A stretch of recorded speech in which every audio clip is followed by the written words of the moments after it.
Today I will be visiting and showcasing 18 interesting unmarked locations within Whiterun Hold that you may not know about, so without further ado let's begin with the first location. For this first location, make your way north of Roykstead to the top of this small mountain that you can see behind the town. Once you arrive, you will find a shrine to Akatosh. Surrounding it will be a few items for you to loot, such as some dragon scales, blue dart wings, as well as a book called Kolb and the Dragon, which is similar to the choose your own adventure type of books. Also, if you have any diseases, then don't forget to pray at the shrine to get rid of them. If you arrive at Talkingstone Camp and find the stream, you can find a waterfall in a small cave. Inside there will be a helmet, a coin purse and an apprentice locked chest that has been submerged under the water. Now this area is technically a part of the primary location nearby, and depending on who you ask, this may not be counted as an unmarked location, so I won't count it. However, if you follow the water downstream, you can find a larger waterfall, and at the bottom of it, on the rocky outcropping, you can find the body of a dead alchemist. I don't know for certain how he died, but my guess is he fell off the waterfall whilst trying to gather some nirnroot, because if you loot him, you can find one of them on his body, as well as some other minor items for you to take. Finally, if you like to mine ore, then there is an iron ore deposit just above the waterfall. Nestled within the Rocky Mountains west of Drellis Cottage, you will find the body of a single hunter who will be lying in their own pool of blood, and if you loot him, you can find a bunch of items to loot. The items you can expect to find are gold, some arrows, and the best item in my opinion, a light armor skill book called The Refugees. Make sure to be careful though, because just near his body will be the predator that killed him. So be sure to eliminate the beast and take its pout and eye, the latter being useful for alchemy if that's your type of thing. Due west of Swindler's Den is a ring of giant boulders. Upon getting closer you will realise that this is a shrine to Zenithar, which has been built up against the largest of the stones. Unfortunately, the only items to loot is a gold purse, some coins on their own, and finally a quill and paper. But if you're passing by, then you may as well grab a few extra bit of gold and add them to your own purse. If you travel southwest of Swindler's Den, you can find a small pond. Here you will find the bones of a mammoth, and just near that is the body of a lone bandit who probably came here from Swindler's Den. Upon further investigation, we can see that the bandit was trying to pull the nirnroot from out of the ground when he died, as he still has his hand clutched onto the roots. On his body there will be a few items for you to loot, including a skill book that will increase your pickpocket skill. It's not confirmed what may have killed this bandit, but this area is known for having saber cats around the plains, so it was most likely one of them. There is also some slaughterfish eggs to harvest, which I find odd, considering the pond is not deep enough for the slaughterfish to swim. South of the previous unmarked location you can find a crumbling stone ruin. Of course this stone fortification has seen better days, but now it lies in complete disarray with no explanation as to why it came to be. Whilst exploring this ruin, you will find some lavender to loot for alchemy, but also there will be a shrine to Zenithar that still has its offerings on display. Feel free to take the offerings for yourself. The items you can expect to find is an apothecary satchel containing some ingredients, 2 silver ingots, and finally a speech skill book. However, before you leave, make sure to climb onto the stone wall behind the shrine to get on top of the ruin, because you will be able to find a chest to loot that will have a novice lock on it.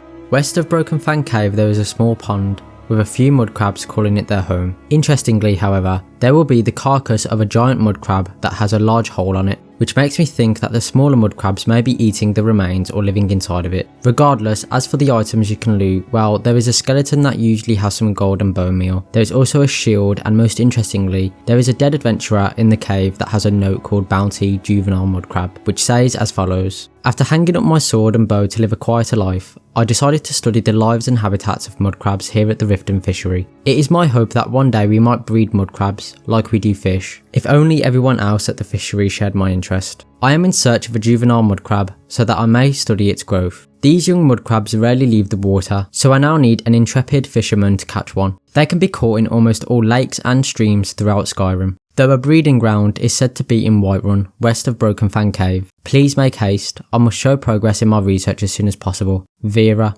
Riften Fishery. From reading these notes, it seems that the adventurer we see here actually took up the bounty, but I guess when he arrived he did not expect to be bested by a giant mud crab. For those wondering, you can actually find Vera in Riften, and if you have the Fishing Creation Club add-on installed, then she will actually give you a quest called In a Pinch, where you fulfill this bounty. Furthermore, if you were hoping that you would get to fight the giant mud crab for yourself, then you kind of can. Just make your way to Froki's shack, which can be found in the southwest portion of the rift. Once here, talk to Froki and you can start a side quest which will bring you here to fight the spirit of the giant mud crab. Due south of the Swindler's Den, you will find 2 old Nordic pillars still standing strong on the stone foundation, whereas the other parts of the structure has been lost to time and the elements. There will be a small shrine for you to use, but there is also an enchanting skill book and a strong box that will be on the offerings altar. Just besides that, there is a salt pile, a flawless amethyst, and a goblet that could be sold for some coin.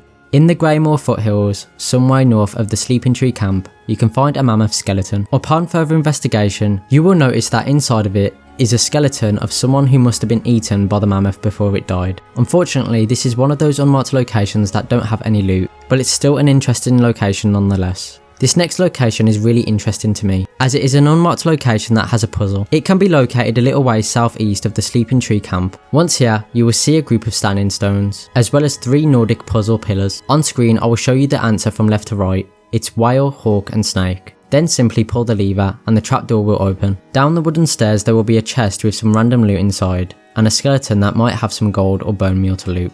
Not far from the previous location, on top of a small hilltop, you will find a bloody scene. There will be an ancient altar with the dead body of a necromancer, and nearby there will be 2 skeletons that seem to have killed their own master. On the altar besides the body, there will be a dagger and some alchemy ingredients. If you loot the necromancer, then you may find a recipe note and a conjuration skill book. After you eliminate the skeletons, you can then of course take their loot too. Furthermore, if you travel northeast down the hill, you can find some stone pillars, and near it will be another skeleton with some graves nearby.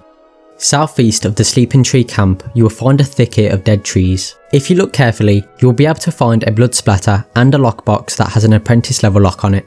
I do apologise for it being hard to see, as the mods I have enabled have added more grass to the area. Also, do be careful, as nearby there are some aggressive creatures that are likely going to ambush you once you have opened the box. If you travel over the rocky sloped mountain a little northwest of Fort Greymore, you will find a group of trees on the mountainside. Beneath one of them is the remains of someone who is trying to cover the apprentice lock strongbox that they still haven't managed to let go of. Whilst arriving here, there may be a saber-toothed tiger, so make sure to keep an eye out for that too.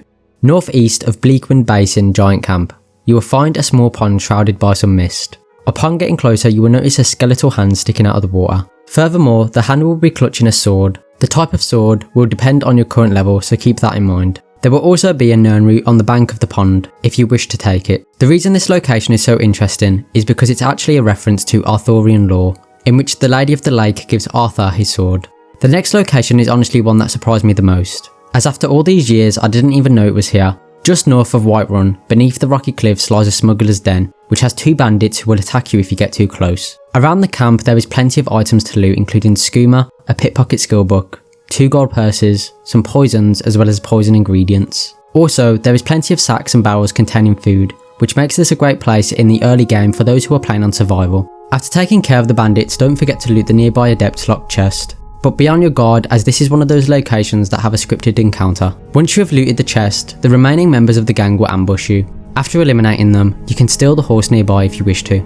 If you head north of the White River, or a little southeast of Shimmer Mist Cave, you can find nestled behind some trees a hidden Talos shrine under a small rocky overhang. This location is actually related to a quest given by Jarl Elisif, who will send you here to dedicate her husband's warhorn to Talos. Once you do so, you will be attacked by Agent Lorcallin and a Thalmor soldier. On the body of the agent will be a note that says, "Agent Lorcallin, in recent weeks 2 prisoners have confessed to worshipping at a Talos shrine in the hills above White River Gorge. This cult must not be allowed to grow any further. Find the shrine, hunt down any heretics you find there, take no prisoners, Elenwen."